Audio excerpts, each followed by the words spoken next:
আসসালামু আলাইকুম, সবাই কেমন আছেন? আশা করি ভালো আছেন। হ্যাঁ বন্ধুরা, আজকে আমরা আলোচনা করব মাইক্রোসফট ওয়ার্ডের গুরুত্বপূর্ণ একটি টপিক নিয়ে। টপিকটি হচ্ছে স্পেলিং অ্যান্ড গ্রামার চেক। কীভাবে আমরা খুব সহজেই আমরা মাইক্রোসফট ওয়ার্ডের সাহায্যে কোনো একটি সেন্টেন্স বা কোনো একটি ডকুমেন্টের স্পেলিং এবং গ্রামার মিস্টেকগুলো আমরা চেক করে সংশোধন করতে পারি, সেই বিষয়টি নিয়ে আলোচনা করব। তার আগে একটি কথা, আপনি যদি আমার চ্যানেলটি সাবস্ক্রাইব করে না থাকেন তাহলে অবশ্যই চ্যানেলটি এখনই সাবস্ক্রাইব করে ফেলুন। আর আমার পূর্ববর্তী ভিডিওগুলো দেখার অনুরোধ রইল, দেখে আসবেন আমার চ্যানেলের প্লেলিস্ট থেকে। এখানে মূলত আমি মাইক্রোসফট এক্সেল এর বেসিক কোর্সটা আমি সমাপ্ত করেছি এবং মাইক্রোসফট ওয়ার্ডের বেসিক কোর্স চলছে। আমি হয়তো সম্প্রতি 2-1 দিনের ভিতরে আমি বেসিক কোর্সটা শেষ করব। শেষ করার পরে আমরা অ্যাডভান্স লেভেলটা শুরু করব। আশা করি সাথে থাকবেন এবং সাপোর্ট করবেন, যাতে আমি পরবর্তী ভিডিওগুলো আপনাদেরকে উপহার দিতে পারি। চলো তাহলে আজকের মূল আলোচনাটি আমরা শুরু করি। আপনারা দেখতে পাচ্ছেন এখানে আমি একটি ফাইল ওপেন করে রেখেছি। এই ফাইলটি যদি আমরা লক্ষ্য করে দেখুন, learningbd-institute is an online learning platform based in Bangladesh. এখানে কোনো রকমের ভুল কিন্তু নাই। ওয়ার্ড বলেন আর গ্রামাটিক্যাল বলেন, এখানে কোনো ভুল নাই। আমি কি করব, ইচ্ছাকৃতভাবে আমি একটা ওয়ার্ডকে ভুল করছি। দেখুন, আমি এটাকে ভুল করলাম। তারপর দেখুন আমি আরেকটা ভুল করব। এখানে দেখুন আমি এটা লিখে দিব। এখানে এন রয়েছে, এন এর জায়গায় আমি এ লিখে দিলাম। তারপর কার্সারটা মুভ করার সাথে সাথে কিন্তু এখানে একটা আন্ডারলাইন হয়ে গেছে, রেড মার্ক। এখানেও কিন্তু একটা আন্ডারলাইন হয়ে গেছে ব্লু কালারের। এটা মূলত কি, আমরা দেখব এই যে শব্দটা ভুল হয়েছে, ভুল শব্দটা সঠিক শব্দটা মূলত কি, ইনস্টিটিউট লেগেছে শব্দটা। ইনস্টিটিউটের সঠিক রূপটা কি, আমি যদি এই ইনস্টিটিউট ওয়ার্ডের মাঝখানে যদি আমি কার্সারটা বসিয়ে মাউসের রাইট বাটন ক্লিক করি, তাহলে দেখুন এখানে ইনস্টিটিউট কিন্তু কী করছে, সাজেস্ট করতেছে। অর্থাৎ মাইক্রোসফট ওয়ার্ডের পক্ষ থেকে বলে দিতেছে এটা কি, ইনস্টিটিউট বানানটা এরকম হবে, এটা এরকম যেটা আমি লিখেছি এটা ভুল, সঠিকটা হবে এটা। তাহলে এই শব্দটা বা এই ওয়ার্ডের উপরে যদি আমি একটা ক্লিক করি, তাহলে দেখুন অটোমেটিক কিন্তু আমার এটা কারেক্ট হয়ে গেছে। অটোমেটিক কি বানানটা আমাদের শুদ্ধ হয়ে গেছে বা শুদ্ধ করে দিল। কে দিল? আমাদের মাইক্রোসফট ওয়ার্ডের পক্ষ থেকে শুদ্ধ করে দিল। আমি যদি সার্চ শব্দটা দেখুন আমি ভুল লিখলাম। দেখুন ভুল করার সাথে সাথে কিন্তু যখনই আমি মাউসের কার্সারটা এখান থেকে সরিয়ে নিলাম, তখন কিন্তু এটাকে রেড মার্ক করে দিল, রেড মার্ক করে দিল। তার মানে কি, এটা ভুল শব্দটা এখানে ভুল হয়েছে। তো ভুল শব্দটাকে শুদ্ধ করব একইভাবে, মাঝখানে কার্সার রাখবো। কার্সার রাখার পরে আমরা যদি রাইট বাটন ক্লিক করি, তাহলে দেখুন এখানে অ্যাসোসিয়েট, অর্থাৎ সঠিক শব্দটা কিন্তু এখানে তারা সাজেস্ট করছে। এটার উপরে যদি আমরা ক্লিক করি, তাহলে কিন্তু এটাও সঠিক হয়ে গেল। এখন প্রশ্ন হলো, মাইক্রোসফট ওয়ার্ডে কিন্তু নাউনের যে ভুলগুলা এগুলা কিন্তু কারেক্ট করে দিতে পারে না। আপনার যদি কোনো নাউন থাকে তাহলে কিন্তু এটা আন্ডারলাইন করবে, বাট এটা কিন্তু কারেকশন করা যাবে না। যেমন আমি যদি লিখি একটা আমি সাপোর্ট লিখলাম শফিক। দেখুন শফিক লেখার সাথে সাথে কিন্তু এটাকেও আন্ডারলাইন করে দিল, রেড মার্ক করে দিল। তার মানে মাইক্রোসফট ওয়ার্ড বলছে এই শব্দটা কিন্তু ভুল, কিন্তু আমি জানি শব্দটা সঠিক, কেননা এটা একটা নাউন। নাউনের ভুলগুলো কিন্তু মাইক্রোসফট ওয়ার্ড কি দিতে পারে না। এই যে দেখুন মাইক্রোসফট ওয়ার্ড কিছু উল্টাপাল্টা সাজেস্ট করছে, সুতরাং এগুলো আমরা নিব না এখান থেকে। আমাদের যখন শব্দটা বা ওয়ার্ডটা যখন নাউন হবে, তখন যদি রেড মার্ক থাকে, নিচে যদি রেড মার্ক থাকে, তাহলে এটাকে আমরা অ্যাভয়েড করব। তারপরে যদি চান যে না, এখানে রেড মার্ক দেখতে সুন্দর লাগছে না, এই রেড মার্কটা যাতে এখান থেকে না থাকে বা সরে যায়, সেই কাজটা কীভাবে করা যায়, তাহলে সেটাও কিন্তু করা যাবে। এখানে মাঝখানে কার্সার রাখবেন, রাখার পরে রাইট বাটন ক্লিক করবেন। রাইট বাটন ক্লিক করার পরে দেখুন এখানে ইগনোর অল করা আছে, ইগনোর অল নামক একটা অপশন রয়েছে। আমি যদি ইগনোরে ক্লিক করি, তাহলে দেখুন এই রেড মার্কটা কিন্তু এখান থেকে সরে গেল। যাই হোক, এই হলো কোনো একটা ওয়ার্ড বা শব্দ যদি ভুল থাকে, তাহলে আমরা কীভাবে সংশোধন বা শুদ্ধ করে নেব মাইক্রোসফট ওয়ার্ডের সাহায্যে। এখন আসুন গ্রামাটিক্যাল মিস্টেকগুলো কীভাবে আমরা সংশোধন করতে পারি। দেখুন প্রথম যে সেন্টেন্সটি রয়েছে, এই সেন্টেন্সটিকে আমি কী করব, সিলেক্ট করব। অর্থাৎ কতটুকু এরিয়া আপনার চেক করছেন, কতটুকু এরিয়া চেক করছেন বা চেক করবেন, ততটুকু এরিয়াকে আপনি সিলেক্ট করবেন। সিলেক্ট করার পর আমরা চলে যাব রিভিউ অপশনে। এখানে আমরা কোথায় চলে যাব, এখানে কিন্তু রিভিউতেই রয়েছি, হোমে থাকলাম। এখানে কিন্তু দেখুন স্পেলিং অ্যান্ড গ্রামার চেক অপশনটা এখানে নাই।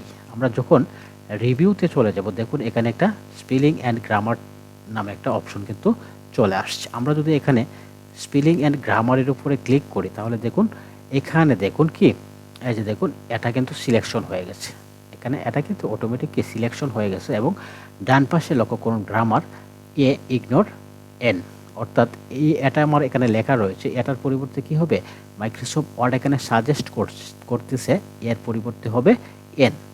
এখন যদি আমরা চেঞ্জ অপশনে ক্লিক করি, দেখুন চেঞ্জ অপশনে যদি আমরা ক্লিক করি তাহলে এর পরিবর্তে দেখুন অটোমেটিক এন হয়ে গেল, এখানে এর পরিবর্তে কি হয়ে গেল অটোমেটিক এন হয়ে গেল।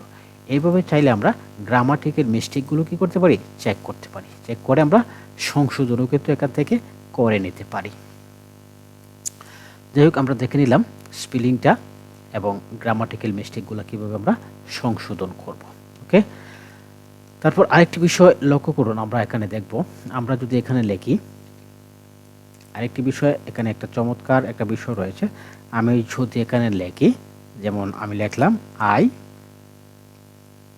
এ ডি এন লিখলাম, আই এ ডি এন, কিন্তু আমার উদ্দেশ্য হলো আই এন্ড লিখব, আই এন্ড ইউ লিখব। তাহলে আমি এডিএন লেখার পরে যদি স্পেস বারে একটা ক্লিক করি তাহলে দেখুন এডিএনটা অটোমেটিক এএনডি হয়ে গেল, এডিএনটা কি এএনডি অটোমেটিক হয়ে গেল। তো এটা কীভাবে সম্ভব বা কীভাবে হলো এই বিষয়টি যদি আমরা দেখতে চাই তাহলে আমরা চলে যাব কোথায় চলে যাব, ফাইল অপশন থেকে,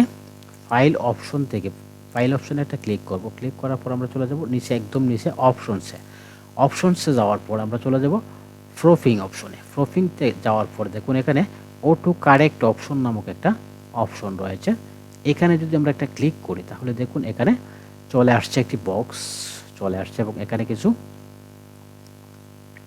ওয়ার্ড রয়েছে, দেখুন A double B O U T about, এটা কিন্তু অ্যাবাউট, সঠিকটা হচ্ছে about, A B O U T U, about শব্দটাকে ভুল লেখা অবস্থা রয়েছে, তারপরে সঠিকটাও কিন্তু এখানে রয়েছে। এইভাবে যদি আমরা চাই যে কোনো একটা ওয়ার্ড লিখে দিতে পারি, লেখে এখানে অ্যাড করে দিতে পারি, এখানে অ্যাড অপশন হবে, এখানে কিছু লেখলে কিন্তু অ্যাড অপশনটা সচল হবে, তাহলে এখানে অ্যাড থেকে আমি একটা লিখিয়ে দেখাচ্ছি, যেমন আমি লিখলাম এ আর ই শব্দটা কিন্তু ভুল,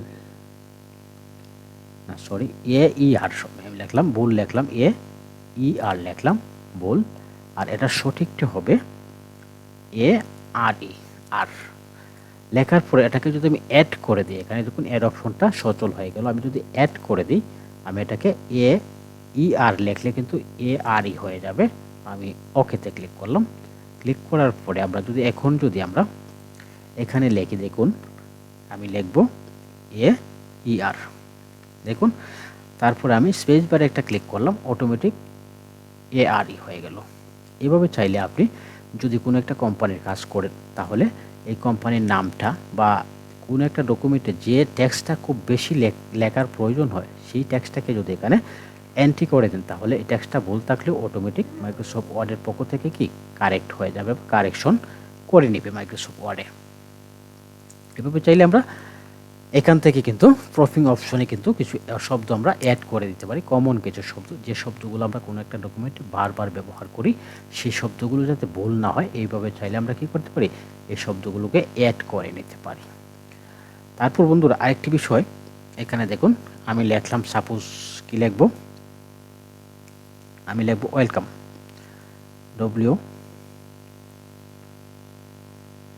ওয়েলকাম শব্দটা লিখলাম, লেখার পরে দেখুন এখানে প্রথম লেটার যেটা, অর্থাৎ প্রথম ওয়ার্ডের প্রথম লেটারটা কিন্তু ছোটো হাতে লিখেছি, কিন্তু যখনই আমি স্পেস বার চাপবো তখন দেখুন অটোমেটিক কিন্তু এটা ক্যাপিটাল লেটার হয়ে গেল, ওয়েলকাম শব্দের প্রথম অক্ষরটা কী হয়ে গেল ক্যাপিটাল লেটার হয়ে গেল। এটা কিন্তু মাইক্রোসফট ওয়ার্ডে কিন্তু করে দিয়েছে, কারণ এটাও কিন্তু এরকমভাবে প্রুফিংয়ের মধ্যে কী আছে যুক্ত করা আছে। যে প্রুফিংয়ে যদি আমরা চলে যাই তাহলে দেখুন প্রুফিংয়ে আবার যাচ্ছি, দেখুন এখানে আরও কিছু অপশন যে রয়েছে এই অপশনগুলো যদি আমি দেখাই আপনাদেরকে একটু লক্ষ্য করুন, এখানে জেনারেল অপশন দেখুন এখানে কিছু চেক মার্ক দেওয়া রয়েছে, এই চেক মার্কগুলোর কারণে কিন্তু এই ঘটনাগুলো মূলত ঘটে থাকে, বিষয়গুলো আমাদের সচরাচর প্রয়োজন হয় সেগুলোতে কিন্তু চেক মার্ক দেওয়াই রয়েছে। আপনি চাইলে এখান থেকে আরও প্রয়োজনীয় বিষয়গুলো থেকে কিন্তু আপনি চেক মার্ক দিয়ে নিতে পারেন।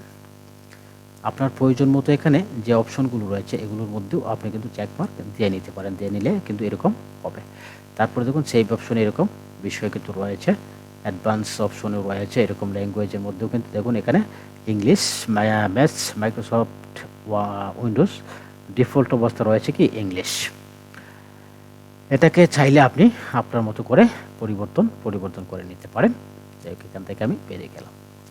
এখন আরেকটি বিষয় আমরা দেখব, যে বিষয়টি খুবই একটা চমৎকার বিষয়। দেখুন এখানে আমরা যদি লক্ষ্য করি, এখানে যে ফেরাটা রয়েছে এই ফেরার মধ্যে দেখুন কিছু শব্দ রয়েছে।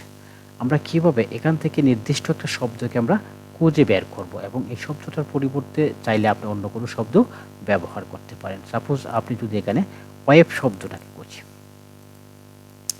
ওয়েব শব্দটাকে আমরা খুঁজবো, দেখি আমরা সিস্টেমের মাধ্যমে এটাকে খুঁজে বের করতে পারি কিনা। এটা খুঁজতে হলে আপনি চলে যাবেন হোম মেনুতে। হোম মেনুতে যাওয়ার পর আমরা চলে যাব কি রিপ্লেস অপশনে। রিপ্লেস একটা ক্লিক করলাম। রিপ্লেসের মধ্যেও কিন্তু এখানে ফাইন্ড রয়েছে।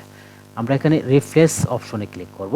হয়তো বিভিন্ন উইন্ডোজে কিন্তু অপশনগুলো একটু এদিক সেদিক থাকে।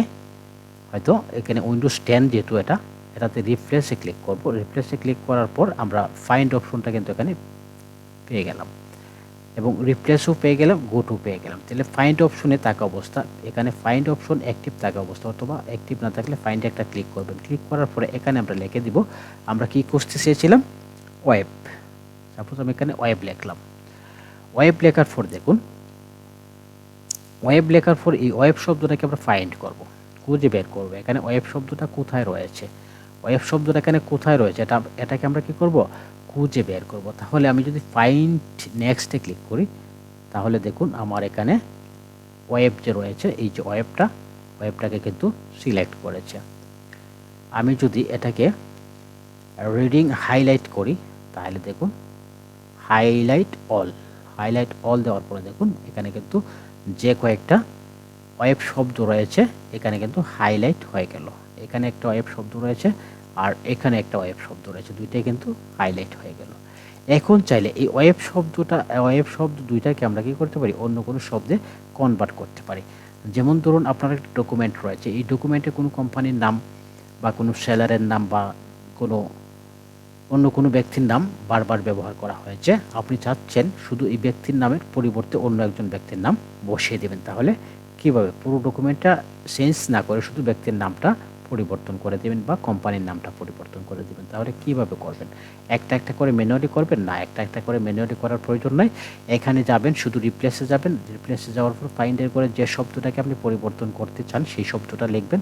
লেখার পরে রিপ্লেস অপশনে একটা ক্লিক করে দেবেন। রিপ্লেস অপশনে ক্লিক করার পরে সাপোজ আমি লিখব ওয়েবের পরিবর্তে কি লিখব, যে কোনো একটা ওয়ার্ড আপনি লিখে দিন। ওয়েবের পরিবর্তে যে কোনো আমি লিখে দিলাম গুড, লিখে দিলাম। জাস্ট কি ওয়েবের পরিবর্তে গুড লিখে দিলাম। গুড লেখার পরে আমি যদি রিপ্লেসে ক্লিক করি শুধু একটা পরিবর্তন হবে এবং রিপ্লেস অলে যদি ক্লিক করি তাহলে এখানে যে কয়টা ওয়েব শব্দ রয়েছে প্রত্যেকটা শব্দের পরিবর্তে কি গুড শব্দটা অটোমেটিক বসে যাবে। আমি সাপোজ ক্লিক করলাম রিপ্লেস অলের ওপর, দেখুন okay all done your made for replacement, অর্থাৎ 4টি শব্দ তারা কি করলো, রিপ্লেস করে দিল। এখানে দেখুন এখানে গুড হয়ে গেল এবং এখানে ওয়েবের পরিবর্তে গুড হয়ে গেল।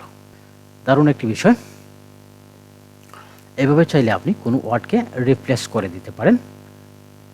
যাই হোক বন্ধুরা, এইভাবে চাইলে আমরা কোনো একটি ওয়ার্ড ডকুমেন্টের স্পেলিংগুলো অতি সহজেই ঠিক করে নিতে পারি এবং গ্রামাটিক্যাল ভুলগুলো আমরা কারেকশন করতে পারি এবং আর কি পারি, আর হচ্ছে কি কোনো একটি শব্দকে আমরা খুব সহজেই কি রিপ্লেস করে দিতে পারি। যাই হোক, এতক্ষণ সাথে থাকার জন্য সবাইকে ধন্যবাদ। ভালো থাকবেন সবাই, দেখা হবে পরবর্তী কোনো ভিডিওতে।